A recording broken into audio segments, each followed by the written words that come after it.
Good afternoon friends, welcome to my channel. Today मैं आज एक सुपारी का बागान में खड़ा हूँ। मेरे पास में एक सुपारी का अच्छा सा पेड़ भी है। देखिए ये पेड़ में आपका यहाँ से यहाँ तक इसका जो गीट होता है ना, आपका जो दाग होता है गीट है, वास्तव में गीट नहीं है, पत्ता गिरा वाला एक निशान है। तो ये नज़दीक में है, तो इसका मतलब ये है कि ये पेड़ अच्छा है। तो जितना गीट ज़्यादा होगा उतना पत्ती अच्छा होगा, जितना ज़्यादा पत्ती होगा उतना फूल फल आएगा। क्योंकि एक पत्ती के बीच में जैसे देखिए, पत्ती के बीच में से ऐसा फूल का ये जो झोपा होता है, हाँ, पुष्प गुच्छा वो निकलता है। इसलिए हम कहते हैं कि जितना जो गीट है नज़दीक में होगा, डेंस में होगा, घना होगा, तो उतना अच्छा ये तामुल या सुपारी भी होगा।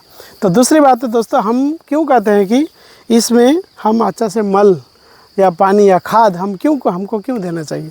क्योंकि अगर हमने खाली नाइट्रोजन दिया, खाली गोबर दिया, तो क्या होगा, ये पेड़ अच्छा से बढ़ेगा, होगा, बहुत लंबा होगा, लेकिन इसमें फल नहीं आएगा। क्योंकि नाइट्रोजन से सिर्फ घास को बढ़ता है और पत्ती को ग्रीन बनाता है, हरा बनाता है, लेकिन वो फूल आने वाला काम वो नाइट्रोजन में नहीं करेगा।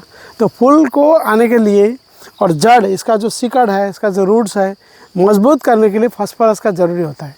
फास्फोरस अगर नहीं है तो उसका जड़ कमज़ोर होगा, रूट्स कमज़ोर होगा, मट्टी से खाना ठीक से ले नहीं पाएगा, इसलिए और फूल नहीं आएगा। तो क्या हुआ, हमारा काम तो फल लेना है। अगर फास्फोरस का अभाव होगा, मट्टी में कमती हो गया, तो इसको ये नहीं मिलेगा। घास देखने में ठीक रहेगा, लेकिन इसका फल नहीं आएगा। आप देखा होगा कोई में बिल्कुल फल नहीं आया होगा।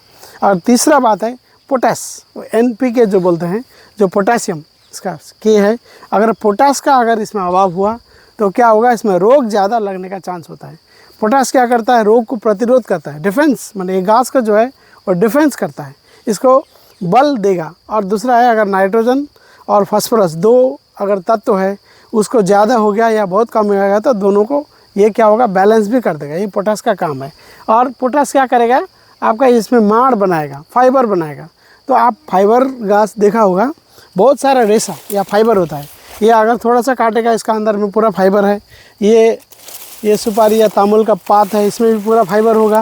ये पूरा फाइबर से बना है। जितना ज़्यादा फाइबर होगा उतना ज़्यादा उसको क्या चाहिए, पोटास चाहिए। जो ये पोटास भी बहुत ही ज़रूरी होता है।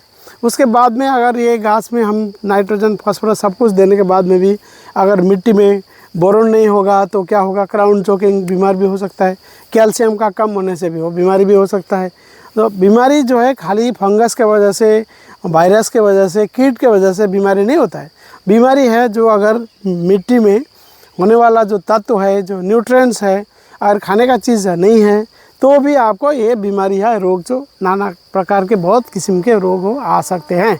इसलिए हम क्या कहते हैं कि हम बैलेंस फर्टिलाइजर डालें, ज़्यादा भी ना डालें, कम भी ना डालें, देख के कहाँ पर डालना है, कौन सा सीज़न में डालना है, ये भी इम्पोर्टेंट है। अगर आपने सब खाद डाल दिया, सब कुछ दे दिया, लेकिन आप ठीक टाइम पर नहीं दिया, तो भी वो काम नहीं करेगा।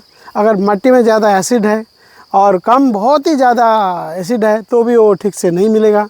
बहुत ज़्यादा बारिश का टाइम में आप खाद डालने से वो काम नहीं करेगा।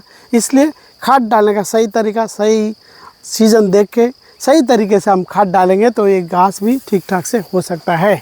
देखिए इसमें एक बहुत बड़ा घास है, लेकिन इसमें अभी ठीक से इसका फ्लावर नहीं आया। तो आशा करते हैं कि नेक्स्ट टाइम इसमें फल फूल आ जाएगा। और देखिए एक अच्छा सा पेड़ है, लेकिन यहाँ पे देखिए दुबला सा एक पेड़ यहाँ पर भी है, ठीक है, दुबला सा पेड़ यहाँ पर भी है, यहाँ पर भी दूसरा पेड़ है, ठीक है। तो करके यहाँ पे दुबले पतले सारे किस्म के आपको पेड़ यहाँ पे मिलेंगे। कोई छोटा फल में फल दे रहा है, कोई बड़ा फल में फल दे रहा है। इसलिए हम कहते हैं कि आप जब पौधा लेके आ रहे हैं, पौधा लेके टाइम में ठीक किस्म का, ठीक तरह का पौधा भी आपको लेना भी बहुत ही, सीडलिंग्स को लेना भी बहुत ही ज़रूरी है। दोस्तों आज इतना ही समाप्त करता हूँ। धन्यवाद, थैंक यू।